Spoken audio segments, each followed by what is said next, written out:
Good morning. It is about 4:30, and I have information on Hurricane Ida. It is now a Category 4 hurricane. However, we're having trouble getting the latest update from the National Hurricane Center. This is what it looks like on the satellite right now.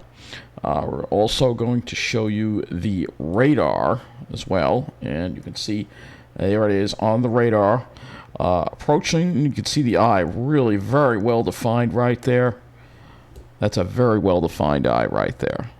The storm is strengthened to a Category 4 hurricane, and we're going to read that to you right now. Unfortunately, we do not have the latest advisory on the hurricane website. I'm hitting refresh, and it's just showing the 1 a.m. advisory. We have to go and look at Twitter, which this has to be fixed, I guess, because it's an update. There's an issue with the site. And this is the latest as of 2 a.m. Central Daylight Time. Ida's pressure has fallen 6 millibars during the past hour, so it is undergoing rapid intensification.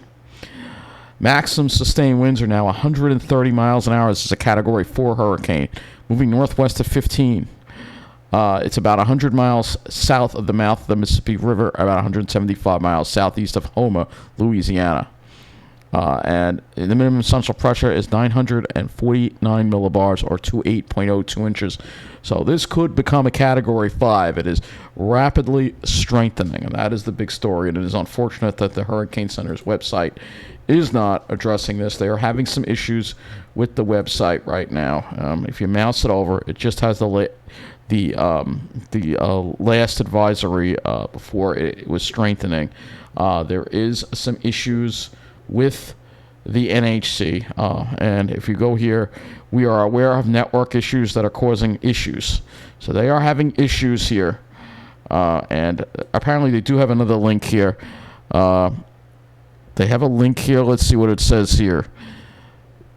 Advisory text products for hurricane following URL. So let's see if we can get to this URL here and see if this is going to work. Looking for the advisory here. Nope, that's still the 1 a.m. advisory. So I don't know what's going on, but we are having problems getting the latest information from the Hurricane Center. But it is a Category 4 hurricane with maximum sustained winds of 140 miles an hour. Let's look at some of the observations right now that we have. And you can see here, right off the shore right now, we have some sites reporting southeast winds gusting to 67 miles an hour. Here's a gust to 82 miles an hour, sustained at 59. And this is what's heading into Louisiana, into the southernmost part of Louisiana, and then moving into New Orleans. And this is, again, a very destructive hurricane. It is disturbing to know that there are people still stranded there, that the New Orleans RTA or the state have pretty much said, and the airlines and even Amtrak, they stopped running hours ago. They should have been running at least till 3 a.m. To cut service off so early today when people are being left stranded there is just absolutely shameful. And the people are going to lose their lives because of it. And that's the sad, scary reality of it. And hopefully people can come together and just give people rides, get the hell out of there. There's still time to escape. There is still time to escape. No time is running out. And again, this is the infrared. I don't know if I showed you this. This is the infrared loop off of Tropical Tidbits.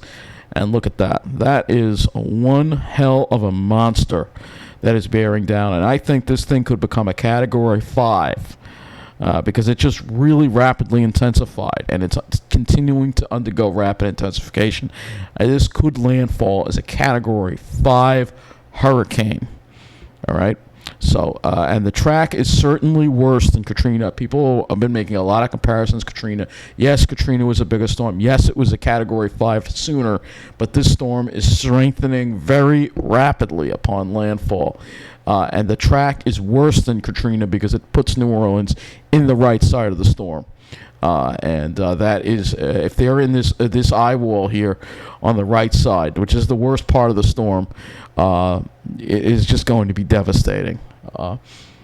So Just keep that in mind here.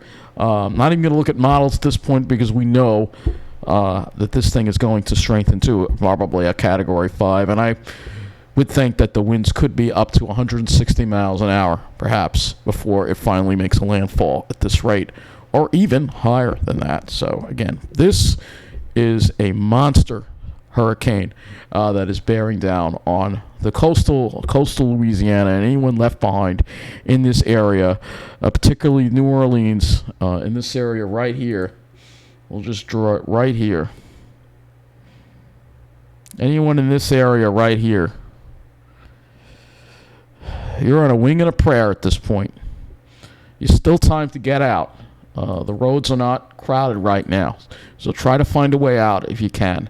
We have a few more precious hours to get out of New Orleans before it's going to be too late and the storm is going to start in, because the rain bands are already starting to approach. Let's go to that radar again. You'll see some of those rain bands now starting to approach New Orleans, and once these rain bands come in, it's going to get a lot worse. So time is running out to get out of harm's way. And it's a shame that New Orleans RTA has decided to leave people stranded and not use their bus. I already called them out already. But to not use their buses to evacuate people today. They should have had those buses running to evacuate people up until, I would say, 2, 3 in the morning. And after then, it would be too dangerous to travel. But man, this is going to be really bad, and I'm just praying, because I think a lot of people are going to die, and people have no idea how bad it's going to be. They think that levee system is going to hold up. The governor of Louisiana is thinking the levee system is going to hold up. It is not going to hold up to this. It is not going to hold up to this. I will be very surprised if it does. The power grid will be destroyed completely. You're talking about a Category 5 hurricane. No power grid can take that. So that's going to be it for this update, and I'll keep you posted again on Hurricane Ida.